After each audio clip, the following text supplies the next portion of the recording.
Hi everybody, it's Rob the Baseball Geek again, and today I'm going to be doing catchers. Greg is back with the podcast, our podcast at baseballgeeks.com, and these rankings for catchers, I'll do the top 10 with a minimum 350 at-bats plus walks, and this is standard 5-5 with the runs, the home runs, the RBIs, the batting average, and the stolen bases.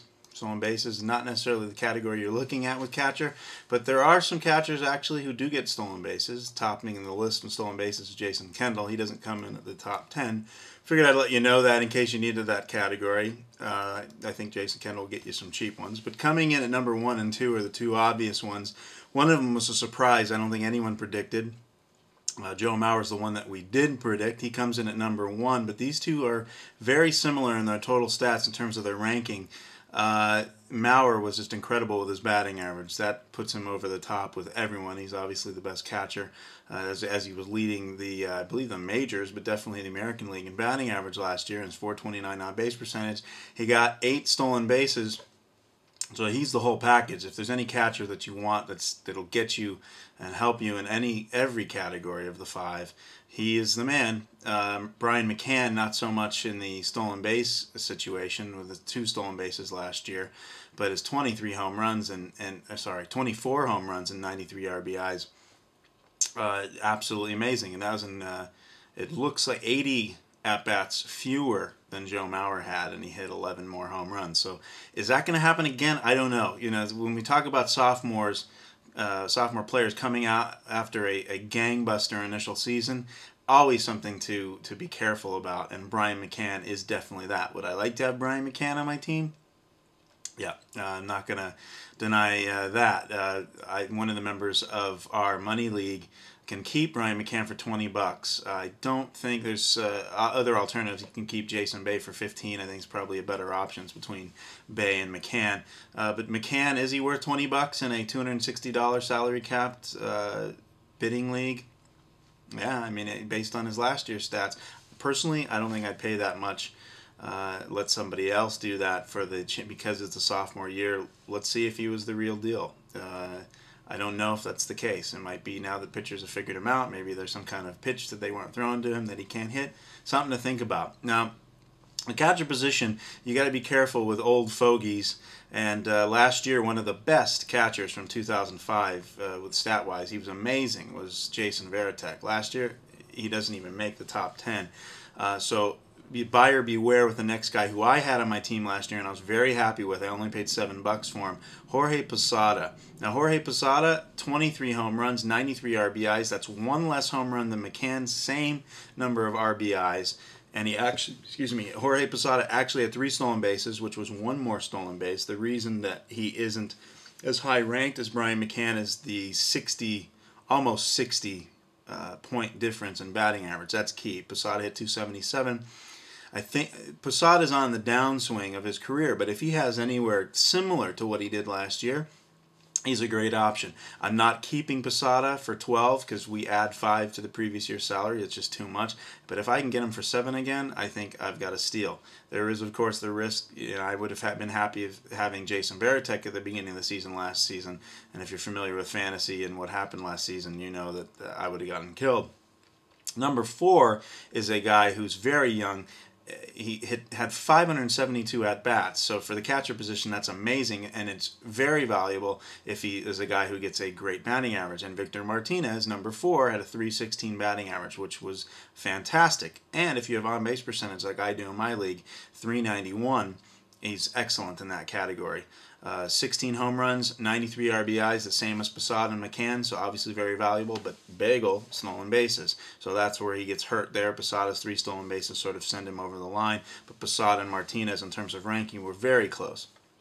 Number 5, Ivan Rodriguez, who's going to be at the top of the lineup for the Detroit Tigers this year, so it'll affect his RBI total, much like it did last year a little bit, 69 RBIs, but Rodriguez had 8 stolen bases, and that ranked him 3rd, actually tied for 2nd with Mauer, or maybe tied for 3rd with Mauer with a total of 8 each. Yeah, they were tied for 3rd because we'll talk about Russ Martin, who had 10, and I already mentioned Jason Kendall. But Ron Rodriguez, while he's aging, and I think he came up the same time as Mike Piazza did, and Mike Piazza and him are sort of going in different directions now. I think Rodriguez is pretty solid bet for about a 300 batting average.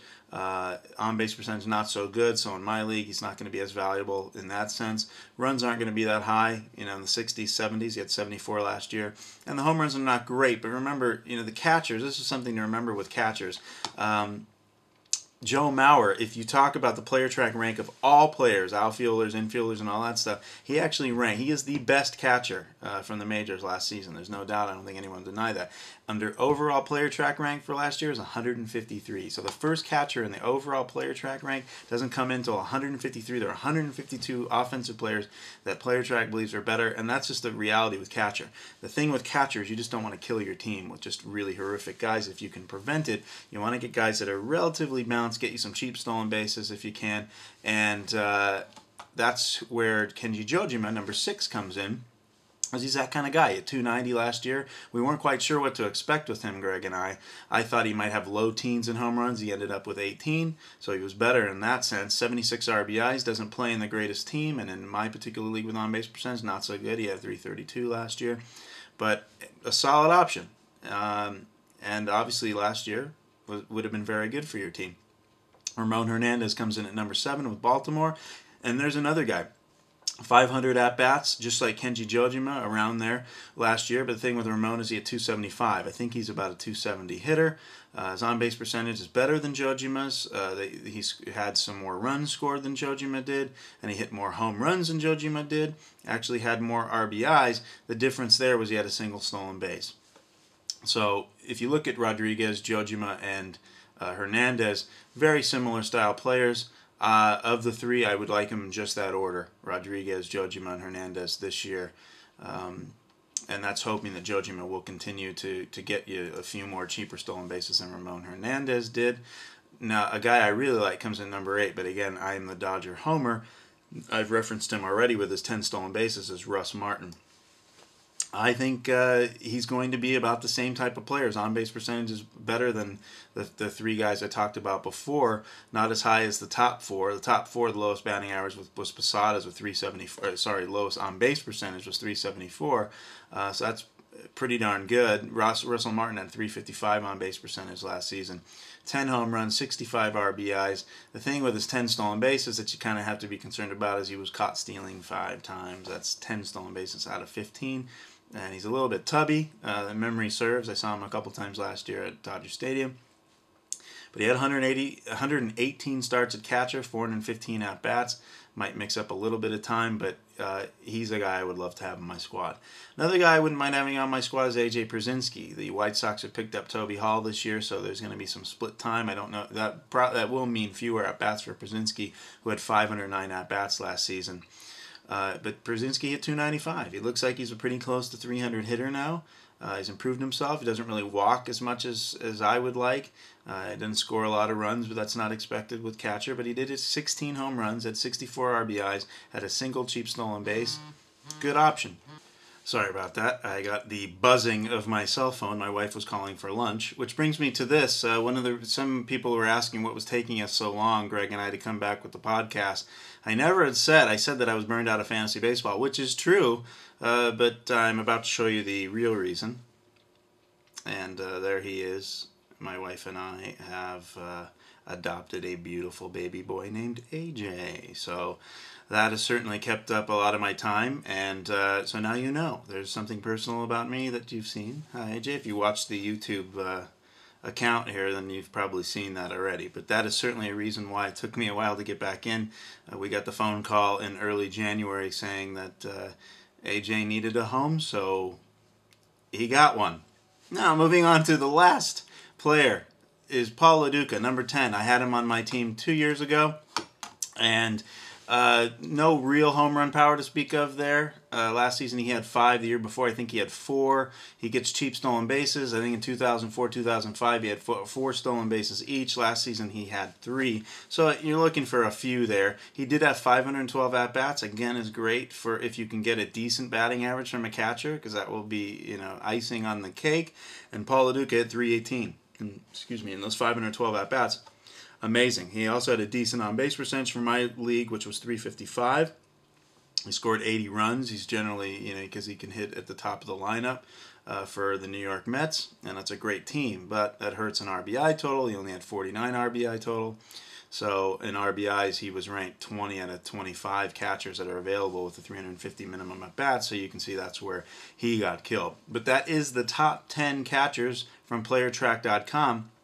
For watching this far, I've said it in the previous video, but you can go to PlayerTrack.com. You can have the ranking system for yourself at $7.99 rather than the normal price of $12.99. Just sign up as a new user and use the coupon code BGEEKS, BGEEKS. That will do it. If you have comments, questions, critiques, feel free to email me at podcast@baseballgeeks.com. This is Rob Reed signing off in vodcast number 2 for baseballgeeks.com. Remember, go to iTunes. You can listen. You can find us. We're actually number 16 or 17 ranked in sports podcasts. We're real excited and really thank you for your support in making us just these amateur guys recording in a bedroom like I'm recording right now. It's a bedroom that I use as my man room.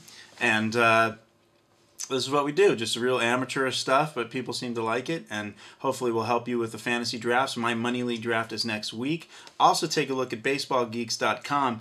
Look at the link regarding the Beat the Geeks League, because we are looking for 11 extra members to join our Beat the Geeks League. We're not doing 20 teams this year because that was crazy. We're doing 12. So Greg and I are taking one team. We're the Geeks. You got to try and beat us. We took third place out of 20 last season, which was pretty good considering that we were near the bottom of the pack for most of the first half, if memory serves, and we were getting made fun of like crazy. So feel free to bag on us if you can beat us and beat the Geeks, but there are some requirements to get into that league because demand is going to exceed the supply of spots available. There's some things that you can do.